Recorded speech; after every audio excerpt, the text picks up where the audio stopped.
Jun, Jun, Jun, Jun, Jun, Jun, Jun, Jun, Jun, Jun, Jun, Jun, Jun, Jun, Jun, Jun. Hey guys. Welcome back. We're back. It's us. We're the guys. Afraid so. What's up? Don't worry, we're still the guys, despite microphone difficulties. Despite that, yes. So, Tom, what did we just see? What was that movie called? I forgot. It was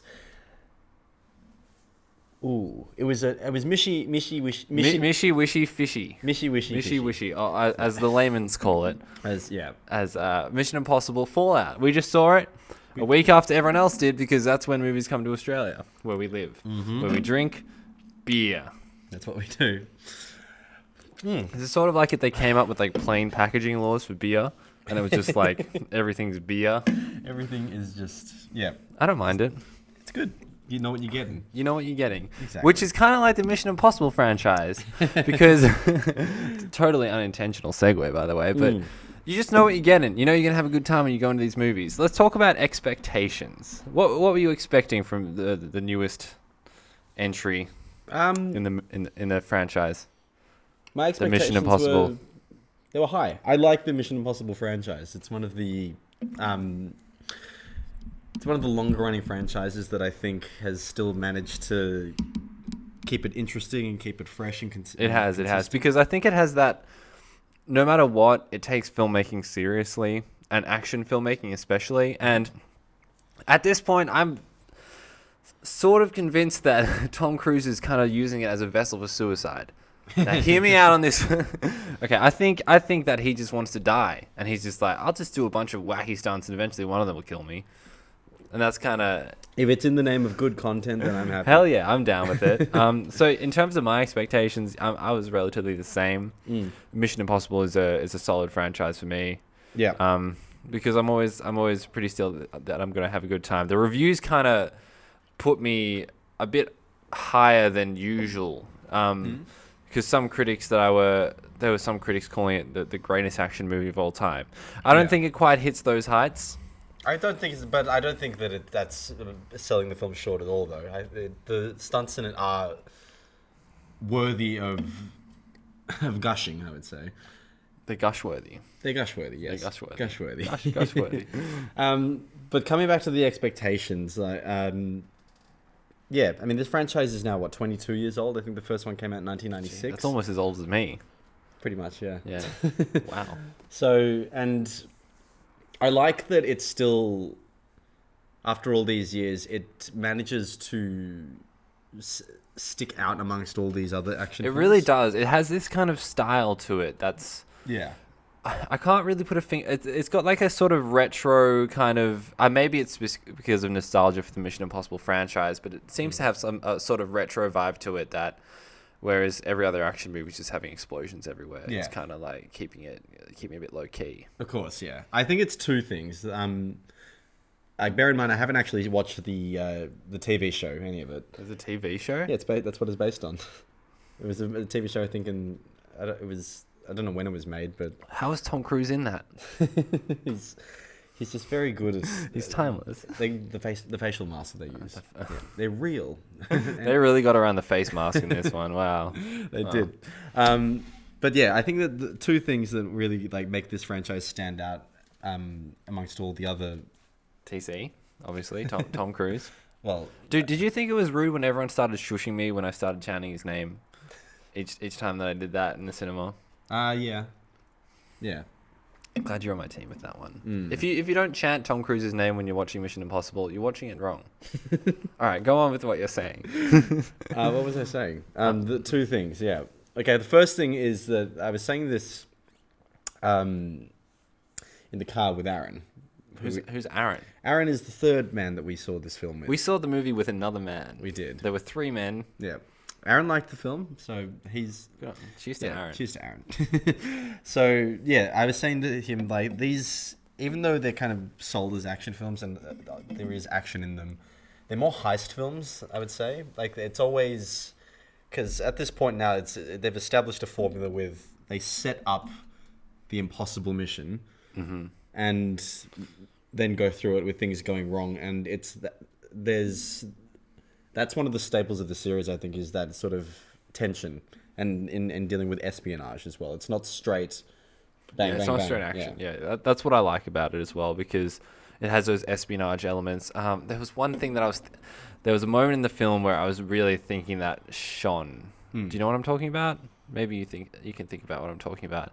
Just there's certain times where characters win by making choices instead of just punching the hardest. Yeah. Which is it's something that is nice to see in an action movie, especially since. Exactly. It's because it's spy thriller action, but not the other thing. The second thing that I was going to say. So the first thing is that it's more of a heist film, but it's not the Tom Cruise show purely. It's always been about his team just as much as him.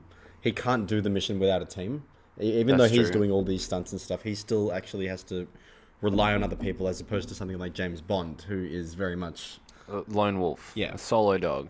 And that camaraderie, I think, is also what adds to the franchise's appeal, especially with Simon Pegg.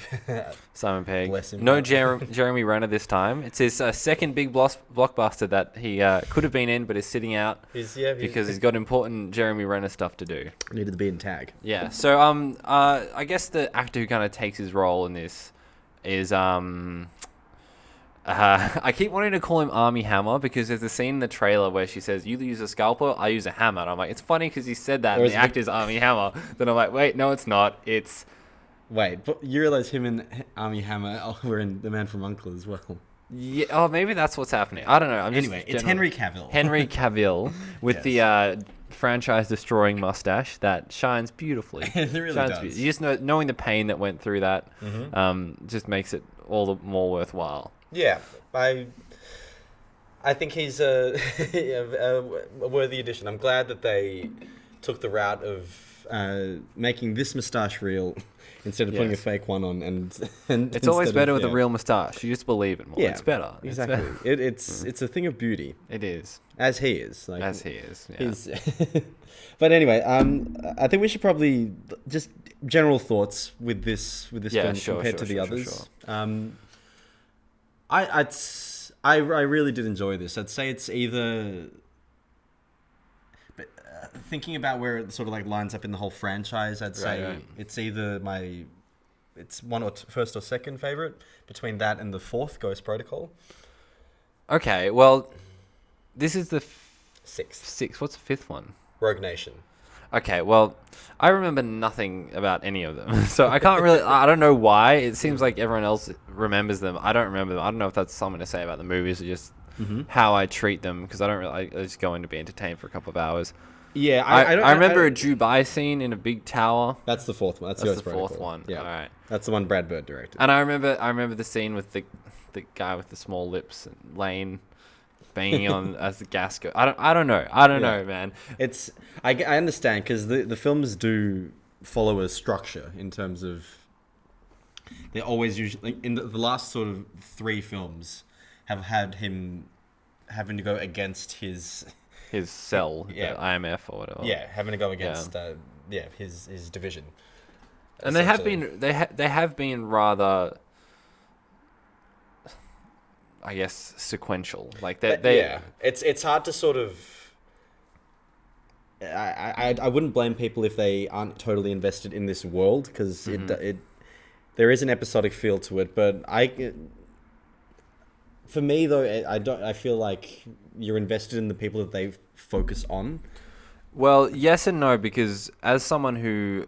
I felt like I was a little bit lost at points, which is something that I definitely wasn't expecting with this movie. I was expecting just to be able to sit down and just, enjoy it. But they show pictures of people that you're meant to recognize, and I would recommend catching up on the franchise to enjoy this movie to the fullest. That's basically what I'm saying. I think so too. This one definitely is out of all of them, I think ties into the rest of them the most. Oh, really? Okay. There's callbacks to the first film. Oh, really? Well. Jesus Christ. It's just like, I don't have time to watch 10 hours of content. I'm sure it would be great content. I understand that. But the thing is, I think with this franchise, you go there for the set pieces, and and the set piece is delivered. Yes, yeah.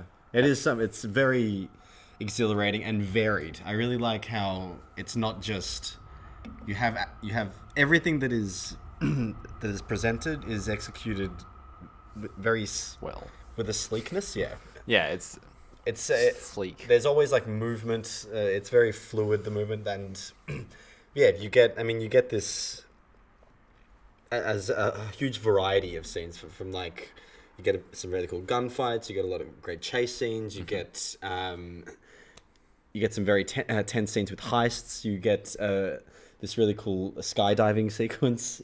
Yeah. And it's all. It's. I couldn't help but think of other films which we'll get into later, but it still is executed in a way that is gripping and.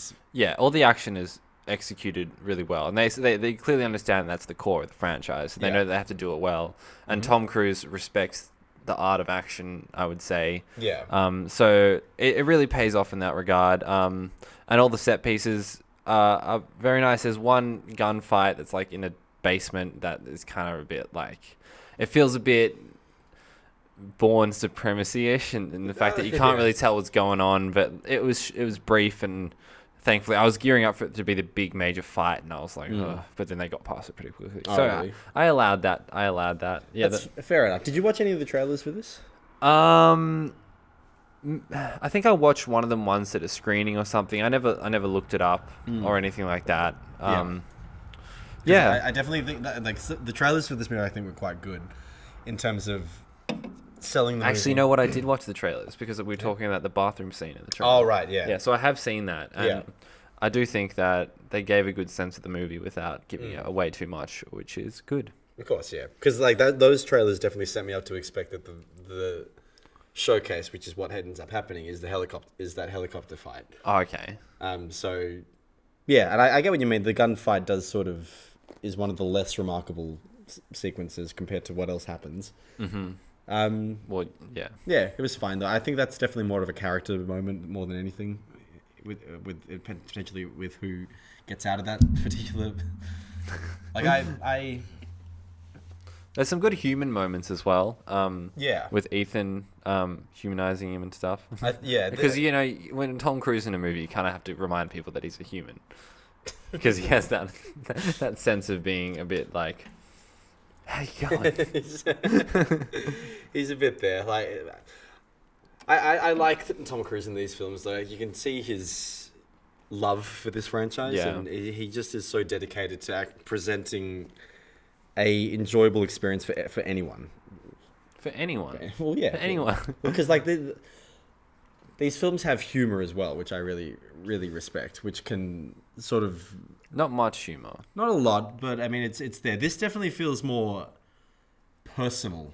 This storyline Yeah, to I would Ethan. agree with that. Yeah. Which also ties into the ending, because I remember you and Aaron were discussing in the car how the stakes at the end were a bit. You sort of knew where it was going to end up because of how ridiculously high the stakes were. Which is true for most action films. It is, yeah. Not because you just know that everything ends up all right because that's what Yeah. usually happens. And when the stakes are absurdly high, where there's just no way that a blockbuster film would ever depict something like that happening. Yeah. Then it's just like you kind of lose, any sense of impending doom. But you could argue that these movies are just about the spectacle anyway, so it doesn't matter if you actually have any stake in it. That's an argument you could make. I'm not necessarily making that argument. Of course. See, what I was feeling in that moment, I didn't want to discuss it then because I'd rather discuss it here. Yeah. I wasn't really paying attention to the actual like plan. I was more focused on the fact that the villain, who I won't say now, Yeah. specifically made sure that another person was there to make it even higher stakes for Tom Cruise. And that was what sort of got me a bit more like, okay, this is, I'm curious to see where this goes now. I don't give a shit about the whole end of the world thing, which is, yeah. Yeah, end of the world, I don't care. Of course, because like, yeah. It wasn't really the end of the world, it was the end of like a third of a world. Pakistan and China. Yeah. So, and that was another thing. Like, it wasn't a whole like a cataclysmic plan. It was just get rid of. If you lived in China, you might disagree. You got to look at this. It's about perspective. Well, you know, if we have to do that, then Australia is never in danger. So I'm never gonna feel invested in an action movie, except Pacific Rim. Australia's in danger in that. You got a bit of sleep in your eye. Yeah. I'm sorry, Got to look good for the camera. God, sorry. Yeah, Sorry, that's guys. fine. But yeah, general overall, I thought it was good. The performances are great. I love the dynamic between the team. Simon Pegg, Ving Rhames, Rebecca Ferguson. They're all back and Yeah, we get it. You know the cast names. All right. Thanks, mate. Tom Cruise. Can I continue bragging now? Yeah, keep going. Thanks. So, yeah, it's a very fun, sleek adventure. It moves. It moves quite quickly, I think. It's the kind of movie that you'd hope that people who'd been making action movies for 22 years would make. Yeah. And it is. So it's just like, it's what you expect. It's a, I wouldn't know if it's a yes or a fuck yes, but it's definitely at least a yes. Okay, yeah. I'm probably leaning more towards the side of fuck yes because... Really? Yeah. Well, I didn't have that visceral fuck yes feeling because the film that I was thinking about, basically the experience I was expecting to have going in was the experience I had with Mad Max Fury Road. Okay. Where I remember thinking, how could a movie have ever been called action before this movie? And I was expecting that kind of edge of your seat, you know, keep going and going and going type of ride. It was different than that, not in necessarily a bad way, because as we said, the espionage elements are what give it a little sense of individuality, which is the bits that were usually a bit slower. Yeah. So I did like that, but I don't know. There's just like there's a 5-star feeling that you get, and I didn't have that with this movie. Although I did have a good time. Yeah, I that's fair. I think it is about comparison.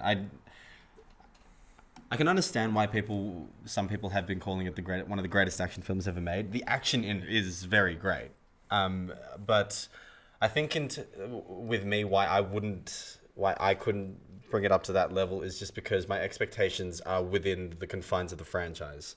And by that standard, it is one of the better films. And it's a very competent action film. And I'd say this and John Wick now are the two leading action franchises, just in terms of that standard. Yeah, I would agree with that. But there's not many action franchises. Or there are a lot kicking about, but there's not in terms of hand-to-hand, man-to-man, no robots. Yeah. Well, there's technically robots in this, but, you know. Like recently we had the Equalizer 2. So, like, that's... Yeah. And these films are much more competent than that. I mean, it's been around longer and it's established. Yeah, well, you'd expect so with the budget and the big names and everything. Like Denzel Washington, he's a big guy, but he's not Tom Cruise. Yeah. So, I personally enjoy the Mission Impossible films a lot. They can make as many as they want, as long as you'll let them. Yeah, well, let them? I'm happy to watch as many of these as they want. Like I know everything is now sequels and remakes, but if they're continuing to do it this well, then why not? Then why not? Keep it coming. Yeah, that's one of the things I feel, because it's easy to be disenfranchised with franchises, but when they're coming along and they're doing good things, it's fine. I'm fine with it, man. I'm happy for it to be successful. Yeah, exactly. I'll allow it. Oh yeah, because there are some you're one to read box office results and feel emotions because of them. Let's put it that way. I dabble in reading how much money things are making. I'm going to check the camera. I dabble in feeling emotions. I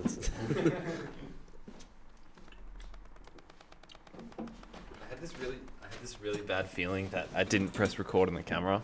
Then you guys would. And great news. See.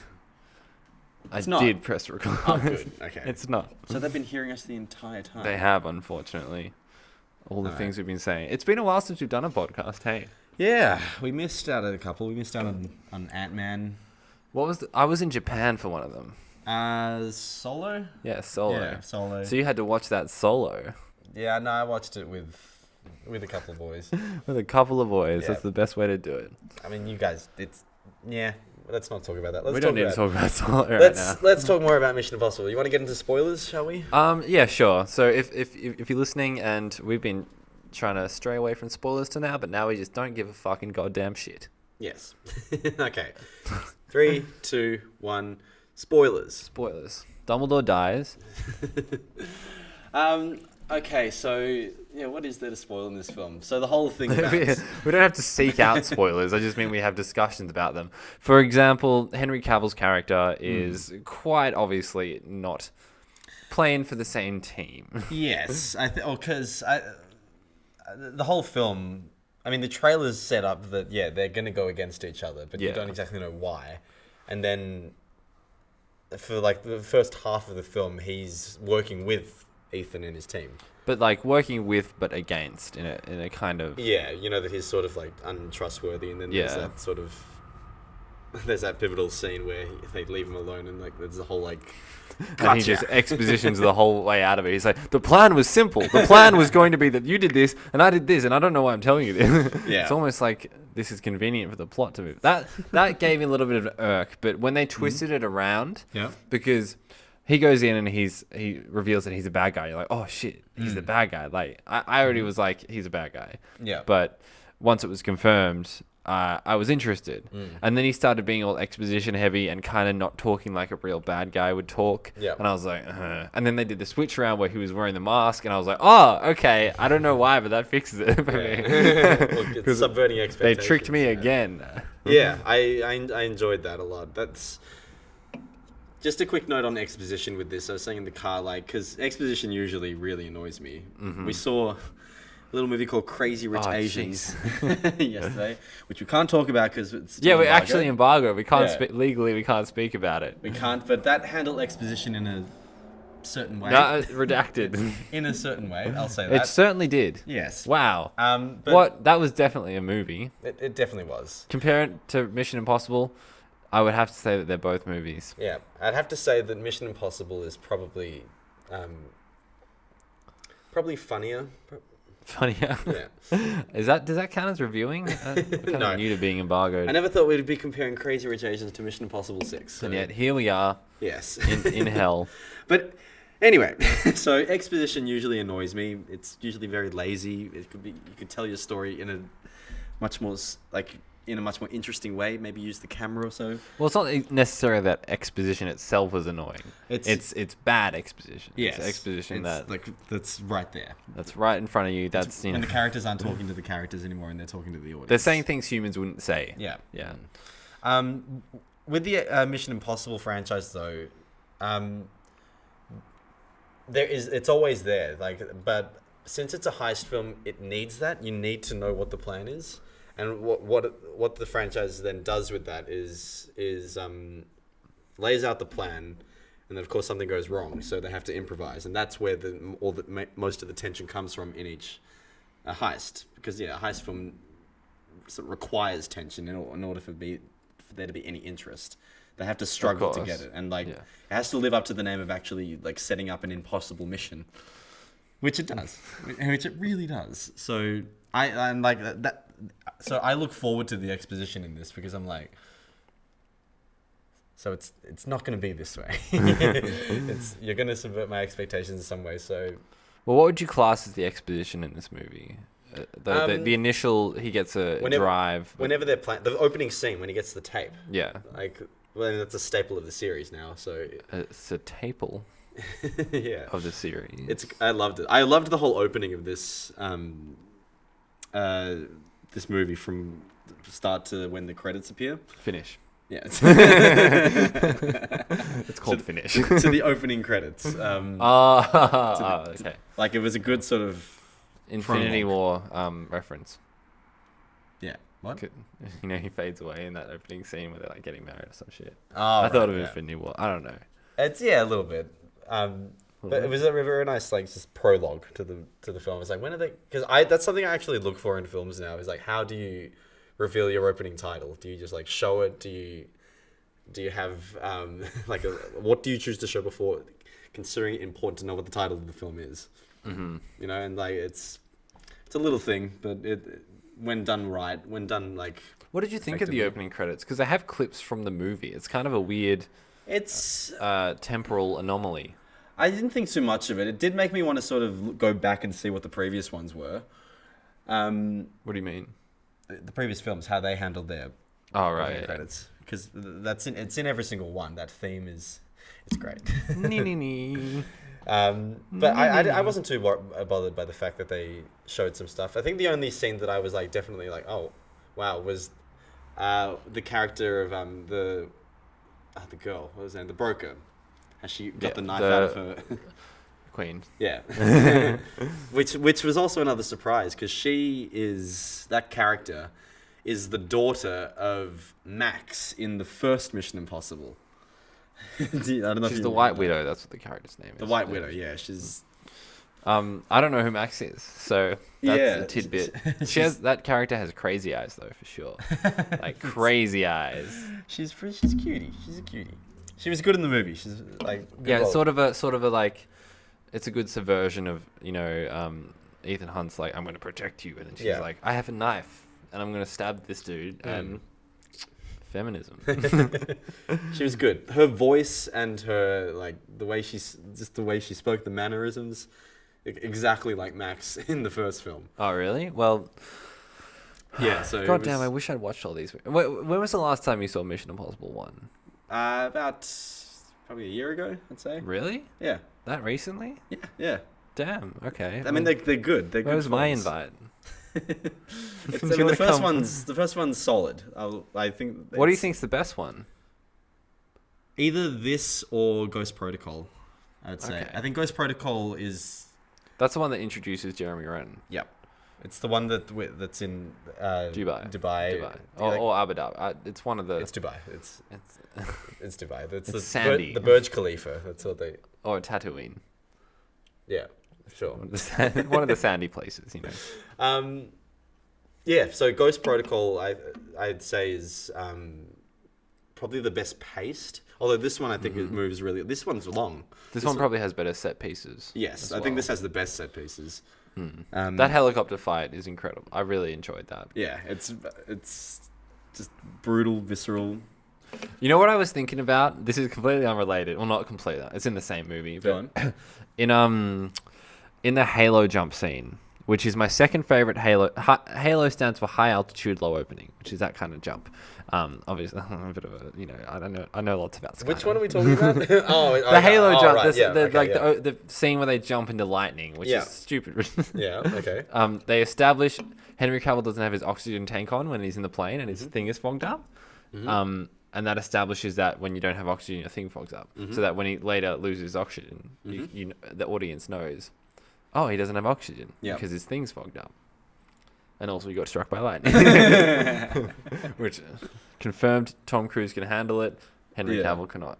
I'm assuming they were really, really struck by lightning. I'm assuming. I'm assuming.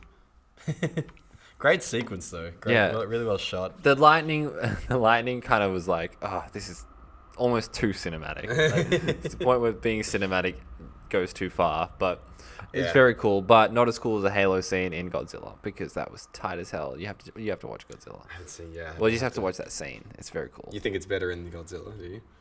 Just like it's a completely different scene altogether, but it's just really cool. All right, I'll check it out. Yeah, that scene was great though in terms of just continuous camera. Yeah, the camera movements in terms of what it sort of set up with their relationship. Like it sort of made him like even more willing to hate him. I felt at the end, especially with the helicopter. By the time they have the helicopter, it wasn't clear to me whether Henry Cavill was aware that he was saved. Yeah, I think it's. I don't think it was aware that. I'd like to think he wasn't. Yeah, because he just passed out and was like, "Oh, I'm fine. Yep, great. I mean, Guess that's a great touch. another day being Henry Cavill." Your oxygen tanks.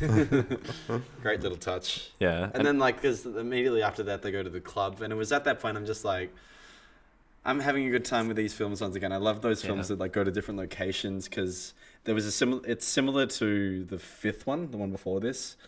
There's a lot of similarities between this and obviously because it's written and directed by the same guy. Same guy? Yeah, first time that they've ever repeated the director. No. So, because in the fifth one they go to an opera, and because I think they're just trying to stop this assassin from killing one of the singers, and I think the cue is one of the highest musical note. And yeah, so that sort of this club scene kind of reminded me of that, just like a slice. Just like in the scale. old building. And then you get that fantastic bathroom brawl. That's a great, and all the French people. I love listening to the French language. Yeah. Yeah, it's great language. It's really good. nice. There's some comedic tension there when they're in the bathroom and like the guys think that they're They're doing some different manly stuff. Mm-hmm. And that scene, talking about other action movies, it reminded me of True Lies.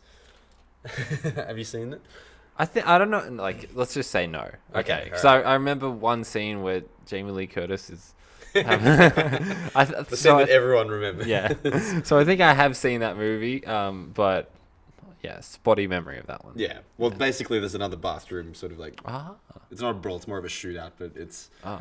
It kind of reminded me of that, but yeah, talking about the trailers, I loved how it misled you into thinking that Tom Cruise and Henry Cavill would be fighting in that. Yeah. Well, did we confirm that? Because I I don't know if I was just looking at it and I was seeing Henry Cavill and Tom Cruise fighting in a bathroom in separate shots, and I just assumed it does. It sort of fighting each other. it edits it in a way that makes you think that it's those two. Talk about that Asian dude, man. He really held his own against two really big burly boys. Yeah, he Yeah, did. he did a great Good job. on him. Kudos to that actor. Good. Hope you're right. I'm Hope you're assuming right. it was a real fight. Yeah, but the way that Henry Cavill gets into big mode. Great. So why don't they let him do any of that in Superman? Because he's too pure in Superman. He's like, he can't be a violent person. Superman needs to like unwillingly use violence to kill. And he can't punch anyone without sending them flying. No, that's a Henry Cavill problem, not a Superman problem. At least his victims stay put in this one. Well, they move a little bit and then they stop. A little bit, but it's like, thank goodness that gravity actually works in this film. I love a bit of gravity. Yeah, Love a bit of gravity. Um, What else is there to talk about with this one? I mean, this in terms of the other set pieces that I once again because in the fifth one they did this as well, where they have like a car chase which leads straight into a motorcycle chase, which it's really the action is really nice to just. It's to just watch. enjoyable. And it's satisfying. It's and it's you buy it exactly, and they know that they can't just like. They can't rely purely on that. Good action is all about. It's funny because I was speaking about this with my sister about like what good action is, and because like my sister's not the biggest action fan. We watched Hot Fuzz, which she is a woman. I'm just kidding. Women can like action too. It's fine. Have good action. You can have action films. Women can like action. There's nothing wrong with that. But yeah, you need to have characters that actually have something to care about. I get that people can get bored with action easily if there's no stakes involved, or you actually don't even know what's going on, or you don't give a shit about the characters that are actually involved. But I like how this franchise really does. I mean, not go all the way, but at least attends to that in terms of the setup into the set pieces. They set up the stakes for it. They set up exactly what each character is doing as well. Yeah. So, yeah, and that whole like motorcycle chase, and with the very end, and they're the really good length as well. You never feel like, okay, right. The set pieces are. Yeah, the set pieces are a great length. They never really dragged for me at all, which is indicative of that. Exactly. And there's a lot of vehicular tension. I want to say that there's lots of like tense driving scenes where I really felt the danger of the situations he was driving into, which you don't get a lot in car chase scenes. You don't really get that. You get like, oh, he just did a cool jump down some stairs, but you don't get the whole like, holy shit, he's driving against traffic on the Champs-Élysées. Like, this is so dangerous. Yes, But you really get that sense. You really get that anxiety, which is what I was like, I find myself sitting in like a certain way when I'm feeling anxious in a movie, and like anxious in a good way, obviously. Of course, I was sitting that way a lot in Mission Impossible Fallout, the movie that came out today in Australia. Go see it. Yeah, it's very gripping. It's visceral. Yeah. It's hard hitting. The sound design, I think, really helps with that as well. I like the sound of the punches and the way that the mixture of the sounds of the cars and the score as well. I wanted to talk about that because. The composer is his name's Lorne. Balfe, I think that's how you pronounce it, Balfe. Sounds familiar. I feel like. Yeah, he did 12 Strong, and he also did Pacific Rim, the second one. Because I do the pop-ups where it says like, Yeah. I have all these names composed in my head that are just like, oh, he's done one of the movies that we've reviewed. I don't know which one. Yeah. Yeah. He did a solid job. I didn't notice the score that much except for the main theme. Yeah, the main theme I think was arranged in a very unique way. It's more to his style. It's definitely, I noticed similarities with that and the Pacific Rim Uprising score. Did he do that as well? Yeah, he did. So he's really getting a lot of work. Good for him. But wow. yeah, there was some good use of piano there. There was like a lot of sort of. It added like a really good sense of tension, I think, to some of the moments. Well, you've always noticed the score more than I do. A little bit, yeah, because when it started to kick in, because it always started like just as the heists were starting, and yeah, I think it really added something. I mean, I always notice the music with these films because the main theme is just so iconic, so very iconic, and it's fantastic. Yeah, it's a great theme. I love it. I love hearing it. So yeah, very like It doesn't get old for me. Kudos to Lorne. Good on it, your lawn. I hope you have a very nice front lawn. Yeah. And a back lawn too, possibly. And maybe a career as well. Negligible. All that matters is the lawn. Yeah. All right, we should probably let's talk more about the that helicopter sequence, because yeah, at that point, like, I was like, I want to see these two men. I want to see these two men fight. And possibly. Yes, yeah. Because this was also one of the first times which he had a villain that was as like that physically that was imposing. Could match him, yeah. Yeah, and that was a bit of a callback in more than one way to the second film. Because you really know your Mission Impossible lore. I was just sitting there like, movie. I haven't seen the second one in a while, but I mean, like, because yeah, that's another, in terms of expectations. I'm always expecting. It's easy to just repeat things that they've done, but if they're going to handle it in a different way, then I don't mind as much. Because the second one opens with Ethan Hunt rock climbing, doing that huge climb of that mountain, which I kind of had a bit of I feel like it was a bit of a callback. Yeah, I can see that. Yeah, and then that ends with him having just like a brawl with the main villain. Nothing like climbing a mountain and having a fight.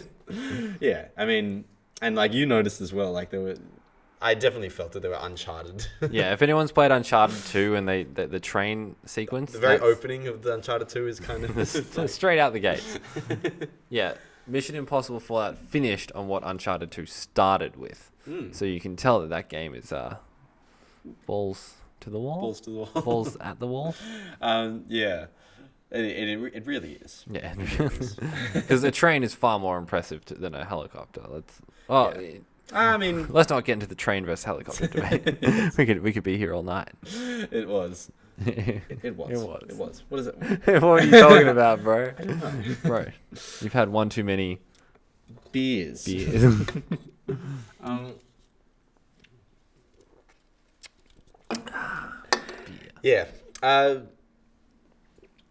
I'm glad we watched it in IMAX. That's because I wasn't actually sure whether or not any of it would have been expanded, but yeah, that whole helicopter sequence being expanded, or the ratio, the screen being a bit more full, you know, and like get some nice shots of the scenery and Henry Cavill's crotch. Henry Cavill's. There's an IMAX shot of Henry Cavill's crotch. It's great. It's necessary. It's great. It's got the detonator there, and it's great. The detonator's just, I wasn't looking at that. No need for that. Yeah. But yeah, IMAX, as with a lot of action films, it's always better when it's louder and bigger. Yeah. So same rules apply here. You can see it normal size. You can, yeah. I mean, I did notice a difference in quality with the image, definitely with the IMAX sequences, how it's more crisp and you get to see Tom Cruise in his splendor. It really does. The biggest compliment I have to give the set pieces is it does make you go, how did they do that? How would they have like? Well, as I said before, Tom Cruise just wants to die. So he's just like, fucking motherfucking strap me to a helicopter and I guess you can film. So he's just like up there swinging from the payload, and he's like, if I slip and fall, I'll, I feel like one day we're gonna find out about him dying on the set of Mission Impossible. It'll be a sad day, but you'll know that he'll die doing what he loves. Probably. I mean, he broke his ankle for this film. Yeah, that shot. Afterwards, I looked at you and I was like, you know. Which shot? There's a shot where he jumps from a building. I thought you were on my level of woke with that. I thought you just loved. I just thought you loved that. Well, I did love it, but it's just like he jumps from one building to another and he lands a bit awkwardly. And I'd watched the behind the scenes or something where they were talking about that shot and he broke his ankle, and I was like, I know what when is that shot? It's like seeing Henry Cavill's mustache. It's like it's real. There's something else there, and it's good. Yeah. Okay. I honestly thought you were just looking at me because you thought it was a great shot. And it was. Well, it was, yeah. it's and that's the kind of stuff that makes the franchise really great. Because Tom Cruise is willing to put himself on the line to get that real cinema shot, which is good. Yeah, keep making Mission Impossible and stay away from the Mummy. Yeah, Tom Cruise. Just you know that Ethan Hunt is your baby now, so that's a bit weird. That's a kind of a weird thing to say for a baby to be someone's character to be the baby. Well, yeah, because it's kind of like them, and then their own baby. Well, yeah. Then we get into like Hideo Kojima shit. Not that that's a bad thing. No, not at all. So, best action movie ever made? Yes/no? Just so we can put it in the title. No. No. What is the best action movie ever made? Do you have? Well, first off, I haven't seen every action film. There are multiple. Shut up. No, don't actually shut up. Keep talking. It's just a turn of phrase. Okay. I mean, have you finished your beer yet? Yeah. No. I feel like we were discussing whether it would be better content if you drank more of these beers. Do you want to do another beer? Let's do another beer. We have to do it quickly because I feel like we're running out of things to talk about. Yeah, best action film. I mean, okay, Mad Max Fury Road definitely comes to mind in terms of recently. That's what immediately jumps to mind for me as well. Yeah. But it's not really a old-fashioned action film. Well, it depends on what you mean. Like, what film has the best action, or what action film is the best overall film? Well, you know how you said that The Last Jedi was the best Star Wars film. Okay. Yeah. Okay. Remember how you said that? Yes. Yeah. What's the best action film?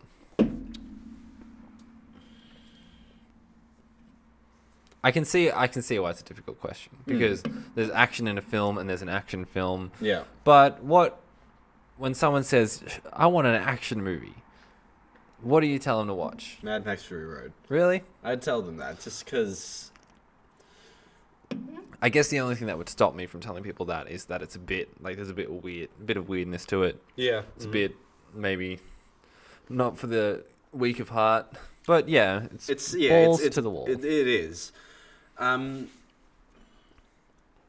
It's hard to it's very hard to say with action because like most superhero films, could they be considered action films? Yeah. You know, I had a discussion with my girlfriend about what you always say about Star Wars. What? Because you always say that Star Wars isn't sci-fi. Yeah. And that we were watching this show called Amazing Interiors on Netflix, where this guy builds a sci-fi museum, and he's like, "Oh, there's so much. There's Doctor Who, Star Wars," and I'm like, "Star Wars isn't sci-fi." And she's like, "What the fuck are you talking about, Scott? It's sci-fi." And I'm like, "Well, technically, sci-fi is meant to have a focus on the technology." And she's like, and I'm like, "It's actually a space opera." And she's like, "Shut the fuck up." And I'm like, all right, yeah, probably. Wow. I picked a bad hill to die on. Well, I mean, it is space opera. It's not sci-fi. At least I was right. Yeah. At least I was right. But like, yeah, that's the thing. You can get nitpicky with genres, but Star Wars is sci-fi. Like, it's not sci-fi, but it's sci-fi. I mean, yeah, it fits into that category more nicely than say like space opera. Nicely. Nice. You just correct people with the wrong word. Yeah. So, yeah, Mission Impossible 6, best action movie, no. Best Mission Possible movie, potentially. It's worth discussing. I'd have to see them all first, but yeah, I'd probably rank them 4 and 6, like 4 and 6, 1 and 2. I'd say. I don't know exactly what order, but then I would go between 4 and 6, and then 5. Then probably 3, then 1, then 2. Wow. Yeah. I would go 6. Yep. I don't remember the rest. Okay, yeah. I mean, the last 3 have been really great. I think all like solid, just fun movies that move around.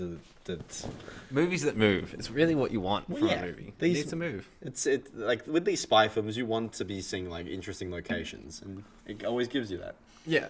I go to a spy movie and I'm like, I want this to be essentially a tourism video. Yes. It does make me, because I said the John Wick and this are essentially the leading action franchises now. Mm-hmm. Didn't include Bond because really didn't enjoy Spectre that much, and Spectre was weak. Yes, Spectre was weak. and that's another thing because Spectre really reminded me of Mission Impossible 5 in terms of plot, because they both, I can see that. I can see that. So we'll see if Spectre. I mean, if James Bond can be included in that category after the next one. They should just remake an old one again, because it worked for Casino Royale. It did. I just hope that Daniel Craig's last outing. We're not talking about Bond. Is He just seems to resent the role, and that's why I can't really do Yeah. it. I'm just like, dude, fucking, you're Bond. yeah. Just like accept it, bro. Come on, it's not that bad. We'll see though. We'll see.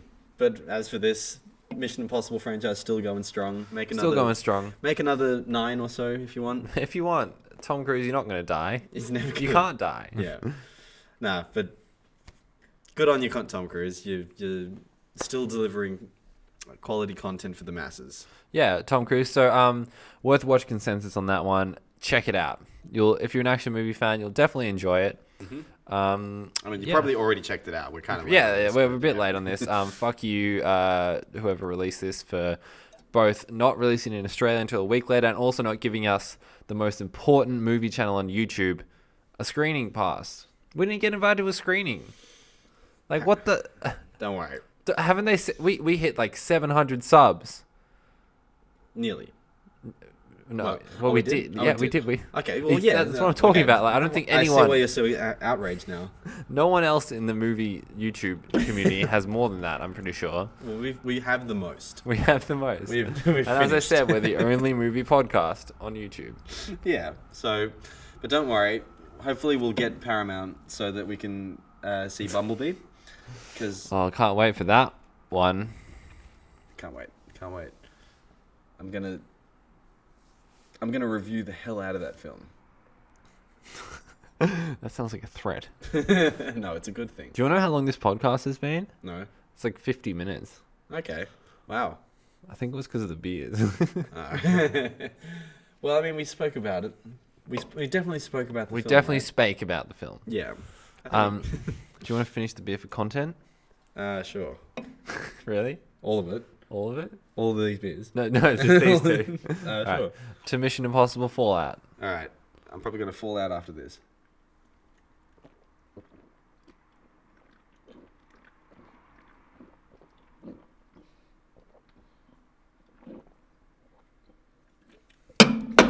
None left. Why do we do that? Content. All right.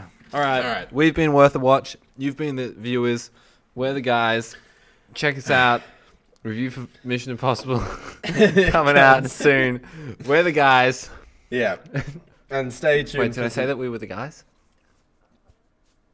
No. No? We're the guys. We're the guys. All right. See you later. See you guys.